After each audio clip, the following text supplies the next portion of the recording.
How to detach from someone. मुझे बहुत सारे मैसेजेस आ रहे थे, मैं पाइसिस हूँ, मैं बहुत ज़्यादा इमोशनली अटैच हो गया हूँ या हो गई हूँ किसी से, और अब मुझे समझ नहीं आ रही मैं डिटैच कैसे हूँ, that person is hurting me. So that's why I am making this YouTube video. This is my first YouTube video. Hope you guys would like it, and I actually want to help those people because I was also attached to someone, and then it was really hard for me to move on from that thing.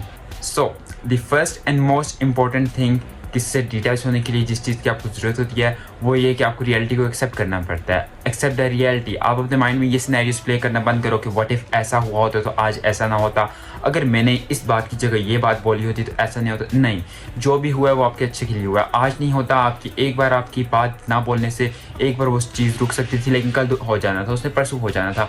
जिस इंसान ने आपको छोड़ के जाना है वो आपको लाजमी छोड़ के जाएगा. आप एक बार मिन्नतें करके रोक लोगे वो रुक जाएगा, आप दूसरी बार रोक लोगे वो रुक जाएगा, वो तीसरी बार फिर जाएगा. सो जो इंसान जा रहा है उसको जाने दो, रियलिटी को एक्सेप्ट करो कि वो आपकी लाइफ में नहीं रह सकते, ठीक है. क्योंकि अगर आपको डिटैच होना है तो ये चीज़ सबसे इंपॉर्टेंट है. मैं खुद अपने माइंड में ये सिनेरियोस प्ले करता था, अगर ऐसा ना हुआ होता, इसकी जगह ये होता, what if instead of this I would have said that, तो रियलिटी चेंज होती. नहीं, इससे कोई फ़ायदा नहीं होना, इससे सिर्फ आप खुद हर्ट होगे. Okay, so first thing and most important thing, accept the reality. Second most important thing, reduce unnecessary contact. Pakistan में मोस्टली ये होता है कि आप एक दूसरे को ब्लॉक कर देते हो, लेकिन अगर ब्लॉक नहीं करते, कुछ लोग होते हैं जो ब्लॉक नहीं करते, बार बार जाके व्हाट्सएप पे लास्ट सीन चेक करते हैं, इंस्टाग्राम पे लास्ट सीन चेक करते हैं, स्नैपचैट पे लास्ट सीन चेक करते हैं कि लास्ट सीन चेक करने से क्या हो जाएगा. अगर वो इंसान जो एक बार आपको हर्ट कर गया, वो अब अगर आपको मैसेज भी करे, उस पर सॉरी भी बोले, अपोलोजाइज भी करे, फिर भी ये रियलिटी चेंज नहीं होगी कि उसने आपको हर्ट किया, वो आपको एक बार छोड़ के गया.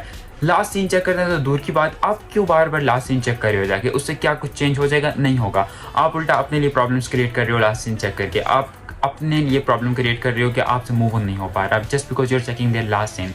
आपको बार बार उनकी याद आ रही है, आपको मेमोरीज़ की याद आ रही है, जो भी अच्छा. ऐसा नहीं होता किसी भी रिलेशनशिप में या फ्रेंडशिप में आपको बुरा ही टाइम गुजरा हो, बहुत सी अच्छी मेमोरीज भी होती हैं, ठीक है. आपको उन अच्छी मेमोरीज़ को बुरा नहीं कहना, आप उन अच्छी मेमोरीज़ को रखो, ठीक है, उनको रखो. बट अभी जब आप मूव ऑन कर रहे हो उस वक्त कोई ऐसी चीज़ याद ना करो. आप ट्राई करो कि सारा अननेसेसरी कॉन्टैक्ट आप ख़त्म कर दो, स्पेशली लास्ट सीन चेक करने वाला. Third most important thing, refocus on your energy, on your self. अब ये चीज़ याद करो, उस इंसान के आपकी लाइफ में आने से पहले भी आपकी एक लाइफ थी, आपकी पहले भी हॉबीज़ हुआ करती थी. आप सुबह उठते थे, आप रात को सोते थे, आपको सुबह उठते हुए उनकी याद नहीं थी आती, आपको रात को सोते हुए किसी की ज़रूरत नहीं थी होती कि किससे बात करके सोनी है, या मैंने किसी का गुड नाइट का टेक्स्ट नहीं आया.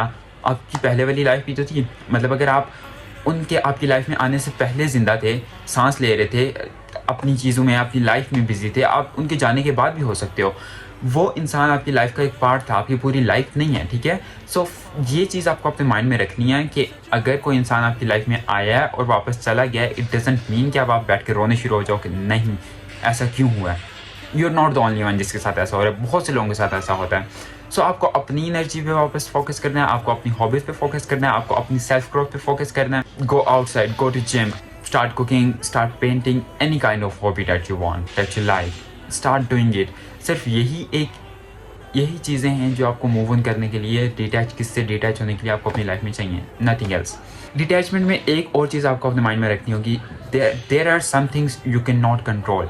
अगर आपका एक चीज़ पर कंट्रोल नहीं है तो नहीं है. फॉर एग्जाम्पल सूरज, आजकल गर्मी बहुत ज़्यादा हुई है, right.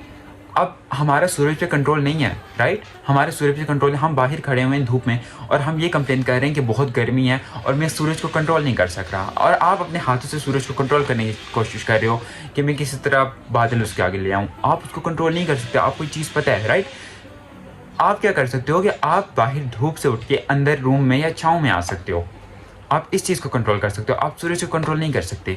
Same goes for the person. अब एक इंसान आपकी लाइफ से जा रहा है, आप उस इंसान को कंट्रोल नहीं कर सकते, बट आप खुद को कंट्रोल कर सकते हो, आप अपने एक्ट्स को कंट्रोल कर सकते हो कि आप उसके पीछे रोने के बजाय आप अपनी लाइफ पे फोकस करो. सो ये चीज़ आपको हमेशा याद रखनी है, ठीक है.